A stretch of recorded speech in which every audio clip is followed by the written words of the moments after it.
बिस्मिल्लाहिर्रहमानिर्रहीम। सबका वीडियोस में हमने एक मुफ्ती शफी उस्मानी साहब की तफसीर से बताया कि जो किसी को मनसबे गैर अहल पर बिठाए वो मलून है।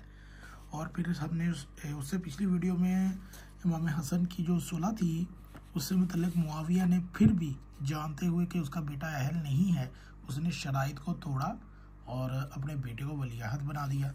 आगे चलते हैं कि क्या वो यजीद के फिस्क व फजूर वगैरह से बाखबर था। ये किताबें और जितने भी हवाले हम अहले सुन्नत की किताब से दिखा रहे हैं। और ये अल हदीस मौज़ूआ फ़ी फ़ज़ाइल मुआविया शान मुआविया में बातर रवैया रद्द कारी ज़हूर अहमद फैज़ी मकतबा बाबुल इल्म लाहौर पाकिस्तान मुलक्की छाप के साथ। और सफ़ा नंबर 294 से पढ़ेंगे। अल हदीस मौज़ूआ फ़ी फ़ज़ाइल मुआविया, क्या वो यजीद के फिस्क व फजूर यानी कि वगैरह से बेखबर थे।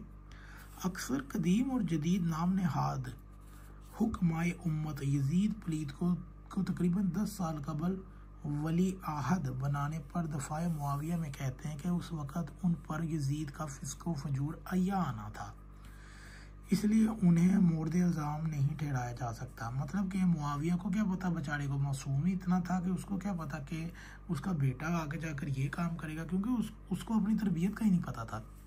उन हुक्माए उम्मत से पूछा जाए कि क्या उस वक़्त उन्हें ये मालूम था कि उनका बेटा उस वक़्त के तमाम अहले इस्लाम से ज़्यादा लायक और अहल था, या उन्हें ये भी मालूम नहीं था। नहीं, ये भी मालूम नहीं था, क्योंकि वो भोले हैं ना। और उस दौर में मौला अली को मिंबरों पे गालियाँ निकलवाना याद है, शियाने अली का कत्लेआम करवाना याद है, ये चीज़ें इनको याद है, बाकी नहीं इसको याद। और ये जो आजकल के नास भी इतने बेगैरत हैं कि ये इतना दफ़ा तो वो खुद नहीं कर सका जितना ये फ्री में कर गए हैं।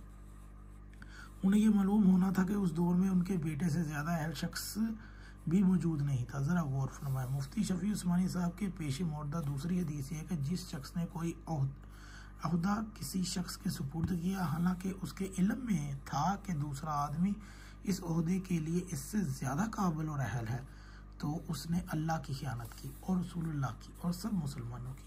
अगर उन्हें यजीद से ज़्यादा अहल शख्स का इल्म था फिर भी उन्होंने यजीद को इक़्तिदार सौंप दिया, तो वो उम्दा अल्लाह जल्ला जलालहू और रसूलुल्लाह और मोमिनीन के खाइन हुए। और अगर उन्हें इल्म नहीं था तो फिर सवाल पैदा होता कि उन्हें सैयदना इमाम हुसैन, इब्ने अब्बास, इब्ने उमर, मेज़बान मुस्तफ़ा, सैयदना अबू अयूब अंसारी वग़ैरह ऐसे अहल हज़रात क्यों नज़र नहीं आई।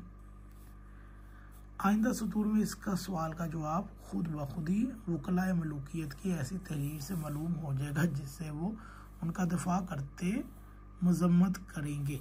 मतलब ये कि क्या ये जो लोग कहते हैं आजकल के दौर में कि जब मुआविया बिन अबी सुफियान यजीद की बेअत ले रहा था तो उस वक़्त उसके ऊपर यजीद का फिस्क व फजूर के उसको मालूम नहीं था कि क्या वो इमाम हुसैन पर इतना जुल्म करेगा, मक्के मदीने काबा की बेहुरमती करेगा, वहाँ पर जना करवाएगा और काबे को आग लगवाएगा। तो मुआविया को इसका क्या पता था। मुआविया को अगर नहीं पता था तो मुआविया को ये तो पता था ना कि मेरे बेटे से ज़्यादा भी कोई अहल है यहाँ पर। इमाम हुसैन से ज़्यादा बढ़कर कौन अहल हो सकता है उस वक़्त के दौर में।